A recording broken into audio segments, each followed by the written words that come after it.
نحمده ونصلي ونسلم على رسوله الكريم اما بعد بسم اللہ الرحمن الرحیم۔ آج سورہ الانبیاء کی آیت نمبر 34 سے سورہ کے آخر تک کے مضامین بیان کیے جا رہے ہیں۔ سورہ الانبیاء میں سورہ الحج کے یہ مضامین چل رہے ہیں۔ سورہ الحج، اس میں اللہ تعالیٰ نے توحید، رسالت، آخرت، قربانی اور حج اور جہاد کے احکام بیان فرمائے۔ اب قربانی کا حکم دیا جا رہا ہے اور اس کا پس منظر بھی بیان کیا جا رہا ہے۔ فرمایا کہ ہم نے ہر امت کے لیے قربانی مقرر کی تھی، یعنی قربانی کی عبادت ایسی نہیں ہے جو ہماری شریعت میں رکھی گئی ہو، گزشتہ تمام شریعتوں میں قربانی کا حکم رکھا گیا۔ اور مقصد کیا ہے؟ لیذکروا اسم اللہ، تاکہ تم اس پر اللہ کا نام لو۔ اور پھر اس کے بعد فرمایا کہ اس سے خوب جان لو کہ تمہارا الہ صرف ایک الہ ہے، سو اسی کے سامنے اپنا سر جھکا دو۔ تو اس سے یہ معلوم ہوا کہ قربانی ایک علامت ہے، قربانی اپنے اس جذبے کا اظہار ہے کہ اے اللہ، ہم اس وقت علامتی طور پر ایک جان تیرے نام پر قربان کر رہے ہیں، اور اگر کل تو نے ہم سے چاہا کہ اپنی جان قربان کرو تو ہم اپنی جان بھی تیرے نام پر قربان کر دیں گے، اس لیے کہ لا الہ الا اللہ، ہماری جان کا مالک بھی تو ہی ہے۔ فرمایا کہ جو عاجزی کرنے والے لوگ ہیں انہیں خوشخبری سنا دو۔ کہ عاجزی کرنے والے لوگ کون ہیں؟ اللہ کو عاجزی بہت پسند ہے، اللہ کو عاجزی بہت پسند ہے۔ فرمایا کہ جو عاجزی کرنے والے لوگ ہیں انہیں خوشخبری سنا دو کہ جنت میں انہیں داخل کیا جائے گا۔ یہ وہ لوگ ہیں کہ جب اللہ کا ان کے سامنے ذکر ہوتا ہے ان کے دل دہل جاتے ہیں، اور اس راہ میں ان پر کوئی مصیبت آئے اس پہ صبر کرتے ہیں، نماز قائم کرتے ہیں اور ہمارے دیے ہوئے رزق سے خرچ کرتے ہیں۔ یہ وہ لوگ ہیں جو اللہ کے سامنے عاجز ہیں۔ اب اگر ایک شخص ظاہر تو یہ کرے، جھک کر ملے، لہجہ اس کا بڑا لوچدار ہو، لیکن جب اللہ کے احکام آ جائیں تو سرتابی کرے، یہ ظاہری صاحب سلامت ہے، دل میں حقیقی طور پر اس کے عجز موجود نہیں ہے۔ قربانی کی حکمت بیان فرمائی گئی کہ جو کچھ تم قربان کرتے ہو اللہ کے یہاں نہ ان کا گوشت پہنچتا ہے نہ ان کا خون پہنچتا ہے، یہ تو سب تمہارے پاس رہتا ہے۔ اللہ کے یہاں کیا چیز پیش ہوتی ہے؟ فرمایا کہ وہ تقویٰ ہے، تمہارے دل کا ادب ہے، اور تمہارا اللہ سے تعلق اور لگاؤ وہ اللہ کے پاس پہنچتا ہے کہ تم نے کس جذبے اور نیت سے قربانی کی ہے۔ بس وہ نیت اللہ کی بارگاہ میں وہ پہنچتی ہے اور اس کا تمہیں اجر دیا جاتا ہے۔ اس کے بعد جہاد کے لیے فرمایا گیا، یہ مدنی صورت ہے، اب اس میں جہاد کا حکم آ رہا ہے۔ فرمایا کہ جن لوگوں سے قتال کیا گیا، جن لوگوں کو مارا گیا اور ان پر ظلم کیا گیا، انہیں اجازت دی جا رہی ہے کہ وہ اب اس قتال کا جواب دیں۔ اللہ ان کی نصرت پر قادر ہے، اور فرمایا کہ ان اللہ یدافع عن الذین آمنوا، اللہ اہل ایمان کی طرف سے خود دفاع فرماتا ہے۔ یعنی تمہیں جو میدان میں لے کر آتا ہے تو یہ ایک کوشش ہے، ایک جہاد ہے، ایک کوشش ہے، اصل میں تو اللہ کی نصرت ہوتی ہے اور اللہ تم سے دفاع کرواتا ہے۔ چنانچہ ہماری تاریخ اسلام میں اور خاص طور پر حضور اکرم صلی اللہ علیہ وسلم کی حیات طیبہ میں دیکھ لیجئے، ہمیشہ مسلمان لشکر کی تعداد کم ہی رہی اور ان کا مقابلہ اپنے سے کئی گنا لشکر سے ہوا، جو عددی اعتبار سے بھی زیادہ تھے اور مال و اسباب کے اعتبار سے بھی بہت زیادہ تھے، لیکن چونکہ اللہ کی مدد ان کے ساتھ تھی، اللہ نے ان پر کامیابی عطا فرمائی۔ یہ مظلوم وہ ہیں کہ جنہیں اپنے گھروں سے ناحق نکالا گیا، ان کا جرم صرف ایک تھا، ربنا اللہ، ہمارا رب صرف اللہ ہے۔ صرف اس جرم میں ان کو گھروں سے نکالا گیا، تو ان کو اب اجازت دی جا رہی ہے کہ یہ اپنے ظلم کا جواب دیں۔ اب جہاد کی حکمت ہے فرمایا کہ اگر یہ جہاد نہ ہوتا، اللہ لوگوں کو ایک دوسرے کے ذریعے سے نہ ہٹاتا تو تم دیکھتے کہ یہ خانقاہیں، یہ گرجے، یہودیوں کے معبد اور یہ مسجدیں جن میں کثرت سے اللہ کا نام لیا جاتا ہے، یہ سب کے سب گرا دیے جاتے۔ اس سے یہ معلوم ہوا کہ اسلام جہاد برائے امن کی تعلیم دے رہا ہے، جہاد برائے امن، وگرنہ دنیا میں شرارتی لوگ بہت ہیں، انہیں کچھ نہ کہا جائے وہ آپ پر اٹیک کریں گے۔ تو ہمیں تیار رہنا ہے، اسلحہ تیار رکھنا ہے، تاکہ دشمن کو یہ خبر ہو کہ اگر ہم نے چھیڑ چھاڑ کی تو ہمیں منہ توڑ جواب ملے گا۔ اگر یہ چیز نہ ہوتی تو یہ مساجد، مدارس، خانقاہیں سب کچھ تباہ و برباد ہو جاتے۔ فرمایا کہ وَلَا يَنْصُرَنَّ اللَّهُ مَن يَنْصُرُهُ، اللہ ان کی مدد فرمائے گا، یقیناً مدد کرے گا جو اس کی نصرت کریں گے۔ یقیناً اللہ طاقتور ہے اور غالب ہے، تو جو اللہ کے ناصر ہیں، اللہ کی نصرت کرتے ہیں، اللہ بھی ان کی نصرت فرماتا ہے۔ اب دل میں یہ خیال آتا ہے کہ اللہ کو ہماری نصرت کی کیا ضرورت ہے، وہ تو خود نصیر ہے، وہ تو خود ناصر ہے، ہم اس کی کیا نصرت کریں۔ اللہ کی نصرت کا معنی یہ ہے کہ جو لوگ اس سرزمین پر اللہ کے دین کے لیے کوشش کر رہے ہیں ان کی نصرت کی جائے۔ تو اہل دین کی نصرت کرنا یہ در حقیقت اللہ کی نصرت ہے۔ چنانچہ وہ لوگ ذکر کیا گیا کہ وہ لوگ کہ اگر ہم انہیں زمین میں اقتدار عطا کریں، زمین میں ہم انہیں غلبہ عطا کریں، ان کے پاؤں جما دیں، تو یہ کیا کام کریں گے؟ 4 کام۔ نظام صلاۃ قائم کریں گے، نظام زکوٰۃ قائم کریں گے۔ زکوٰۃ، صلاۃ اللہ کی بندگی کا نظام، جس میں ساری بندگی آ گئی، عبادت کا نظام، اور آتوا الزکوٰۃ خلق خدا کی فلاح کا کام، اللہ کی عبادت اور خلق خدا کی خدمت۔ اور تیسری چیز امروا بالمعروف، انسانی معاشرے کو صحیح ڈگر پر رکھنے کے لیے نیک کاموں کا حکم دیا جائے، امر بالمعروف ہو اور نہی عن المنکر ہو، چوتھا کام۔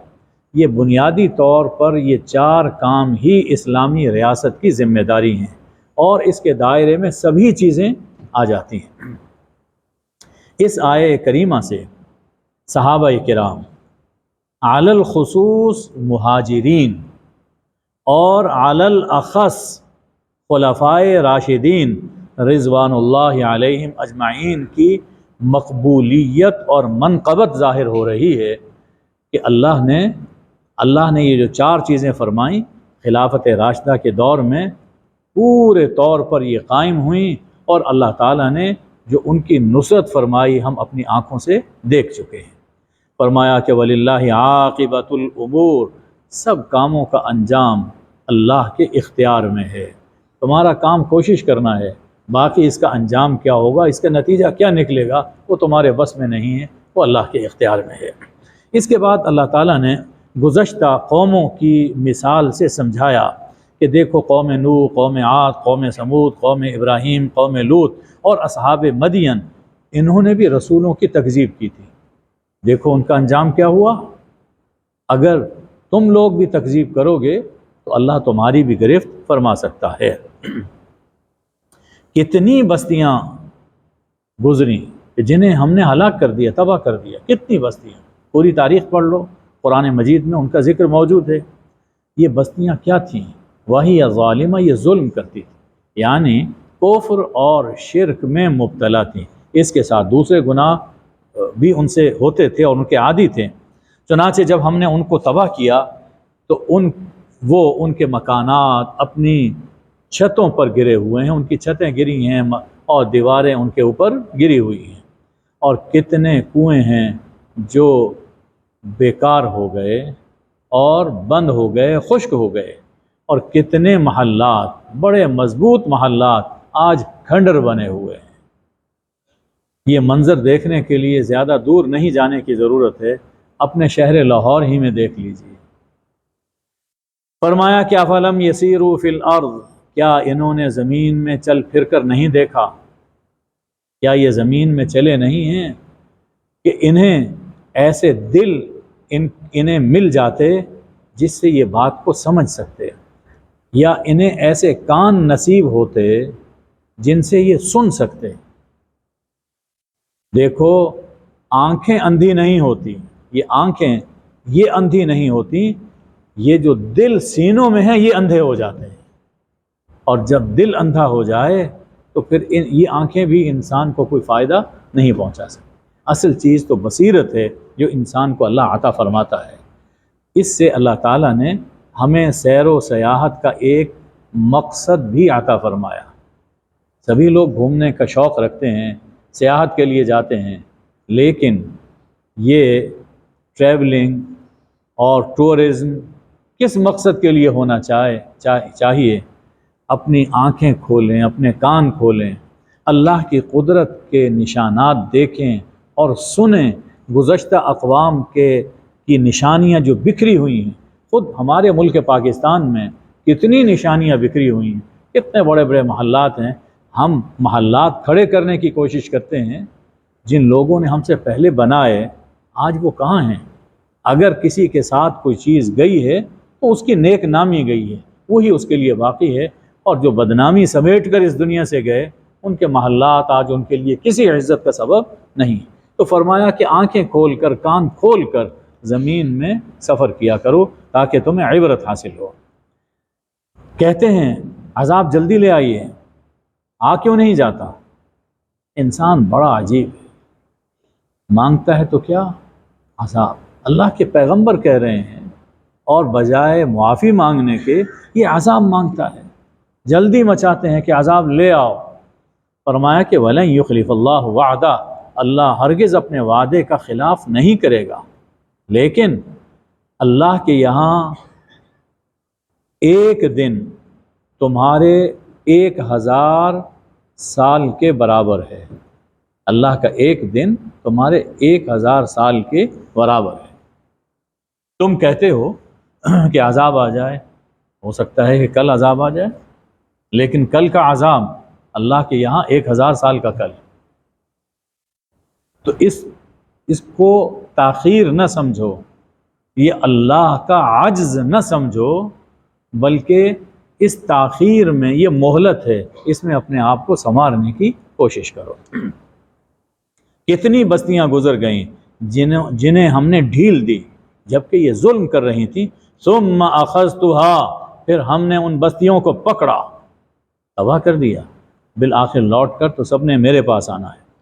اس کے بعد اللہ تعالیٰ نے اہل ایمان کا ذکر فرمایا اور ان کے مقابل کفار کا بھی ذکر ہے۔ آیت نمبر 52، 53 اور 54 یہ بڑی مشکل آیات ہیں، ان میں مفسرین نے بہت کچھ بحث فرمائی ہے۔ ان تینوں آیتوں کا حاصل یہ ہے کہ شیطان ہمیشہ احکام میں خلط ملط کرتا رہا۔ جب کچھ وقت گزر جاتا ہے تو شیطان لوگوں کے جی میں ایسی ایسی باتیں ڈالتا ہے کہ لوگ ان احکام میں خلط ملط کر دیتے ہیں، لیکن اللہ دین کو محکم فرماتا رہا۔ شیطان اپنا کام کرتا رہا اور اللہ اپنا کام کرتا رہا، اللہ دین کو محکم فرماتا رہا۔ اور شیطان یہ کاروائیاں کیوں کرتا ہے؟ یہ آزمائش کے لیے ہوئیں اور ہوتی ہیں، اور مقصد کیا ہے کہ منافق اور مومن کا حال سب پر کھل جائے۔ یہ ایک آزمائش ہوتی ہے جس میں پتہ چل جاتا ہے کہ کون منافق ہے، شیطانی پھندے میں پھنستا ہے، اور کون مومن ہے جو اللہ اور اللہ کے رسول صلی اللہ علیہ وسلم کی پیروی پر قائم رہتا ہے۔ ہجرت کا ثواب بیان فرمایا جا رہا ہے۔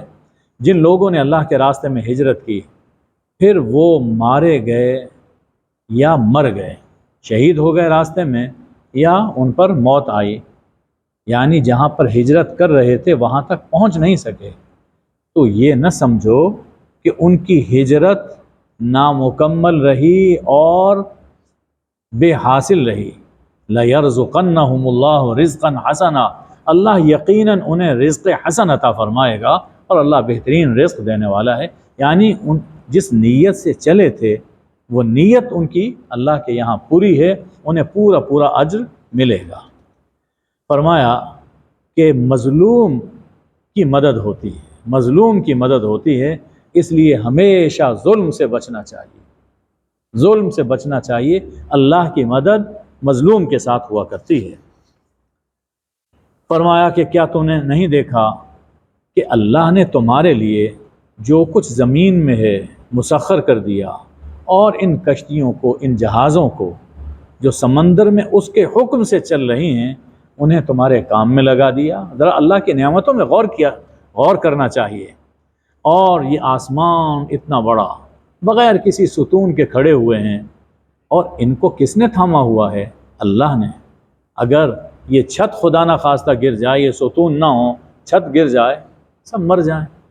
اتنی بڑی چھت بغیر کسی ستون کے کھڑی ہے، کس کے حکم سے؟ اللہ کے حکم سے۔ اگر اللہ چاہے تو یوں بھی گرفت فرما سکتا ہے، لیکن اللہ لوگوں پر مہربان ہے، رحم کرنے والا ہے۔ اس کے بعد فرمایا کہ ہر امت کے لیے ہم نے ایک طریقے بندگی مقرر کیا جس کے مطابق وہ اللہ کی عبادت کر رہے ہیں، سو انہیں نہیں چاہیے کہ اس دین کے معاملے میں آپ سے جھگڑا کریں۔ آپ اپنے رب کی طرف دعوت دیتے رہیے، یقیناً آپ سیدھی راہ پر ہیں اور ہدایت پر ہیں۔ یہ ان لوگوں کو سمجھایا جا رہا ہے، یہود بھی ہیں، نصارہ بھی ہیں، کہ جن کے پاس پہلے انبیاء آئے اور آسمانی کتابیں موجود تھیں، انہیں معلوم ہے کہ ہر شریعت میں کچھ نہ کچھ زمانے کے مطابق طریقے بندگی میں فرق رہا، احکام میں کچھ فرق رہا۔ اسی طرح اب یہ نئی شریعت آئی ہے، اس میں بھی کچھ فرق ہے۔ تو ہر طبقہ، ہر گروہ، ہر صاحب شریعت وہ اپنی شریعت کے مطابق عمل کرتے رہے۔ اب یہ شریعت آئی ہے تو اس کے مطابق عمل کیا جائے گا۔ تو اس بارے میں کیوں جھگڑتے ہو حضرت محمد صلی اللہ علیہ وآلہ وسلم سے؟ ہم تو یہ کرتے تھے، وہ یہ کرتے تھے، اس کتاب میں ایسا تھا، آپ کی کتاب میں تو یہ نہیں ہے، آپ کا حکم یہ نہیں ہے۔ اس سے معلوم ہوتا ہے کہ آپ کی شریعت معاذ اللہ کوئی غلط شریعت ہے۔ فرمایا کہ اس پہ جھگڑا نہ کرو، ہر شریعت میں طریقے بندگی وہ مختلف رہا ہے۔ فرمایا کہ یہ قرآن کی عظمت دیکھیے۔ فرمایا کہ جب ان کے سامنے ہماری آیتیں تلاوت کی جاتی ہیں، روشن آیتیں، بالکل واضح آیتیں ان کو سنائی جاتی ہیں، تو تم دیکھو گے کہ کافروں کے چہرے پر ناگواری کے اثرات ہوتے ہیں، بہت ناگوار گزرتی ہیں، ماتھے پہ بل پڑ جاتے ہیں، یہ کیا ہمیں سنایا جا رہا ہے۔ بس غصے سے یہ کیفیت ہوتی ہے۔ قریب ہے کہ جو انہیں ہماری آیتیں پڑھ پڑھ کر سنا رہے ہیں، جو قاری ہیں، قریب ہے کہ ان قاریوں پر پل پڑیں اور ان پہ حملہ کر دیں۔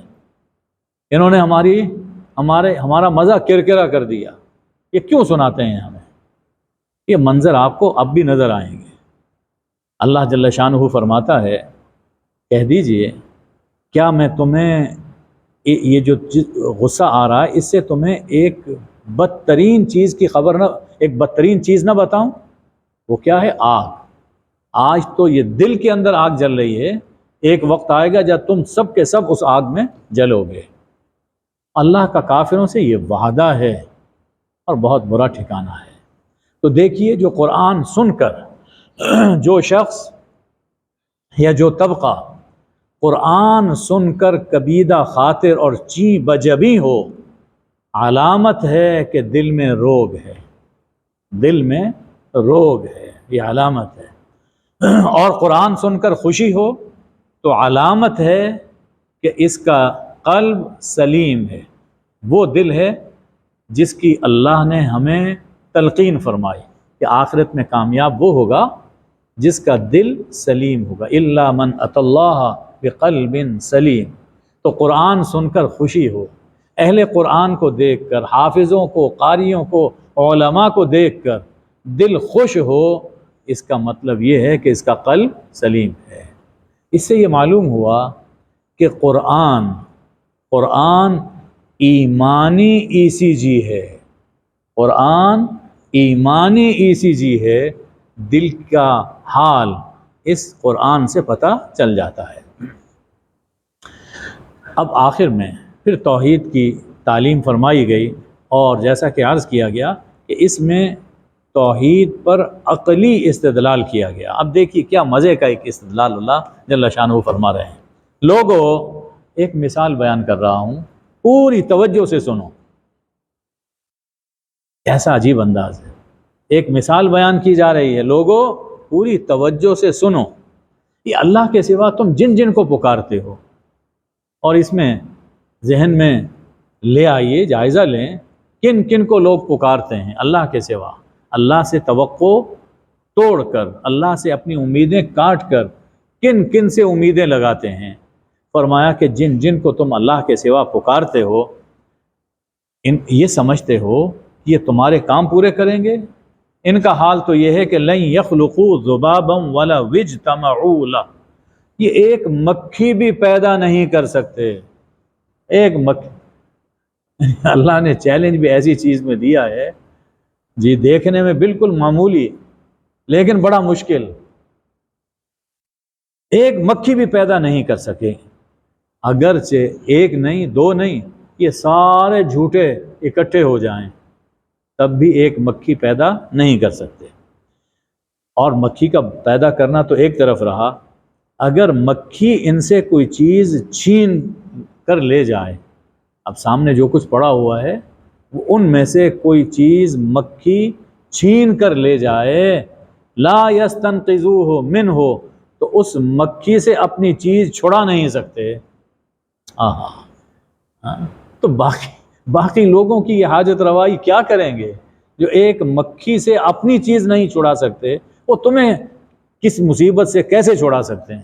وہ تمہاری چیزیں تمہارا نقصان کیسے پورا کر سکتے ہیں جو اپنا نقصان پورا نہیں؟ یعنی کتنی بے بسی ہے، کمال ہے۔ اللہ نے عجیب مثال فرمائی، کتنے بے بس، ضعف الطالب والمطلوب، یہ ان کے چاہنے والے بھی کمزور، اور جن کی عبادت کی جا رہی ہے، جن کو چاہا جا رہا ہے، وہ بھی کمزور۔ ان اللہ لقوی عزیز، قوی ذات صرف اللہ کی ہے۔ اچھا، اس میں اللہ جل شانہ نے فرمایا یہ مکھی بھی پیدا نہیں کر سکتے۔ آج کل آپ جانتے ہیں کہ کلوننگ ہو رہی ہے، اور اس سے 1 2 3 وہ کاپیز تیار ہوتی ہیں، کلوننگ ہے۔ تو دیکھیے، کلوننگ اس آیت کے خلاف نہیں ہے۔ کلوننگ تخلیق نہیں ہے، تحقیق ہے۔ تخلیق نہیں ہے، تحقیق ہے۔ تخلیق جس کو یہ آگے بڑھا رہے ہیں، اصل میں تو تخلیق وہ ہے جو اللہ کی تخلیق، انہوں نے اسی کو آگے تحقیق سے آگے بڑھانے کی کوشش کی، اس کی کاپی تیار کرنے کی کوشش کی ہے۔ تو یہ تحقیق ہے، انسان کرتا ہے، کرے گا، اس کے علاوہ خدا جانے کیا کچھ کرے گا، لیکن خالق وہ صرف اللہ ہے۔ لوگوں نے اللہ کی قدر نہیں پہچانی، لوگوں نے اللہ کی قدر جیسی کرنی چاہیے تھی وہ نہیں کی۔ یقیناً اللہ قوی ہے اور عزیز ہے۔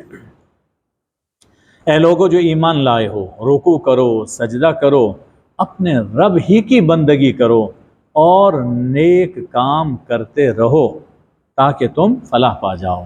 معلوم ہوا کہ فلاح کے لیے اللہ کی عبادت ضروری ہے، اور معاشرے میں خیر کے کام کرنا یہ ضروری ہے۔ فرمایا وجاہدوا فی اللہ حق جہاد، اللہ کے راستے میں جہاد کرو جیسا کہ جہاد کا حق ہے۔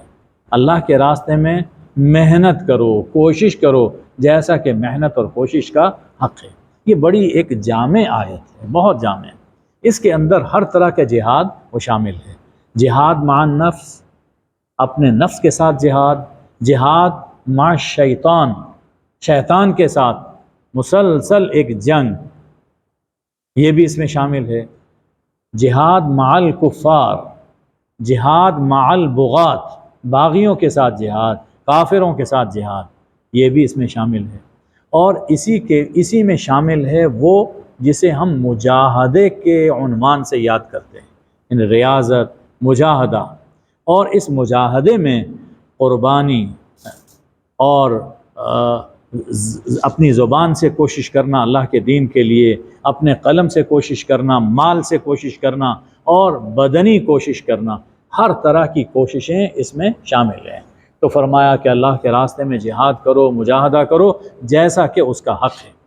اللہ نے تمہیں مجتبی بنایا ہے، اللہ نے تمہیں چن لیا، امت محمدیہ سے خطاب ہے، اللہ نے تمہیں چن لیا اور دین میں تم پر کوئی تنگی نہیں رکھی، اس لیے تم اپنے ابا ابراہیم کی ملت اور ان کے دین کی پیروی کرو۔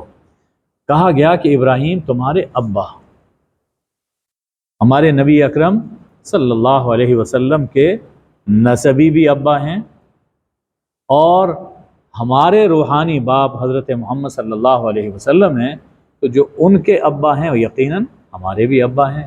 تو فرمایا کہ تمہارے ابا ابراہیم کا یہ دین ہے، اور اللہ نے تمہارا نام اس کتاب میں اور اس سے پہلی کتابوں میں اور اس کتاب میں اللہ نے تمہارا نام رکھا ہے المسلمین، مسلم۔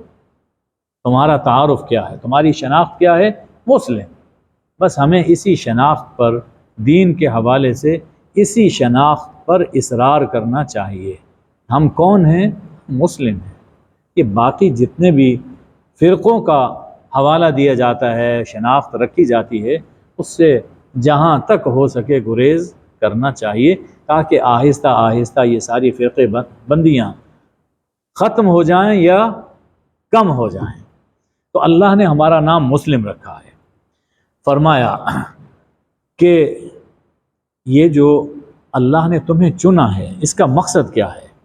اللہ نے تمہیں اس لیے چنا کہ رسول اللہ صلی اللہ علیہ وآلہ وسلم تمہیں دین سکھائیں اور تم اوروں کو سکھاؤ۔ اوروں تک دین پہنچانا یہ ہماری ذمہ داری ہے، یہ ہماری ذمہ داری ہے کہ جو دین ہم تک پہنچا ہم آگے لوگوں تک پہنچائیں۔ یہ امت جو سب سے پیچھے آئی ہے، اس کی ذمہ داری ہے کہ تمام امتوں کی غلطیوں کو درست کرے اور سب کو سیدھی راہ بتائے۔ گویا اس امت کو جو فضیلت ملی ہے وہ اس لیے ہے کہ یہ دنیا کو دین کی تعلیم دے۔ اس امت کی فضیلت اسی وجہ سے ہے کہ یہ دنیا کو دین کی تعلیم دے اور تبلیغی جہاد کرے۔ یہ تبلیغ کرنا یہ بھی جہاد کی ایک صورت ہے، جیسا کہ ابھی آیا کے شروع میں گزرا۔ یہ آیہ کریمہ بالکل اس مضمون کی ہے جو سورہ آل عمران میں گزری، وَلْتَكُمْ مِنْكُمْ أُمَّةٌ يَدْعُونَ إِلَى الْخَيْرِ۔ تم میں ایک جماعت مستقل ایسی رہنی چاہیے جو لوگوں کو خیر کی دعوت دے، امر بالمعروف اور نہی عن المنکر کرے۔ اور فرمایا کہ کنتم خیر امت اخرجت للناس، تم بہترین امت ہو جنہیں انسانوں کے فائدے کے لیے پیدا کیا۔ اور فائدہ کون سا ہے؟ دینی فائدہ، روحانی فائدہ۔ تأمرون بالمعروف وتنہون عن المنکر وتؤمنون باللہ، کہ ایمانی جذبے سے تم لوگوں کو امر بالمعروف اور نہی عن المنکر کرو۔ تو ہماری ذمہ داریوں میں یہ شامل ہے کہ خود دین پر قائم رہیں اور دوسروں کو دین کی راہ پر رکھنے کی کوشش کریں۔ وما علینا الا البلاغ۔ اللہم صلی علی سیدنا و مولانا محمد النبی الامی وآلہ وبارک وسلم۔ اے اللہ ہمیں دین کی سمجھ عطا فرما، اور جو آپ ہمیں سکھائیں ہمیں آگے لوگوں کو سکھانے کی توفیق عطا فرما۔ اے اللہ ہمیں ہر طرح کے جہاد کی توفیق عطا فرما، دنیاوی اخروی تمام فتنوں سے ہماری اور ہمارے بچوں کی حفاظت فرما۔ اے اللہ ہمارے وطن عزیز کی حفاظت فرما، فتنہ و فساد کی آگ کو اپنی رحمت سے ٹھنڈا فرما۔ وصلی اللہ علی النبی الامی وآلہ اجمعین برحمتک یا ارحم الراحمین۔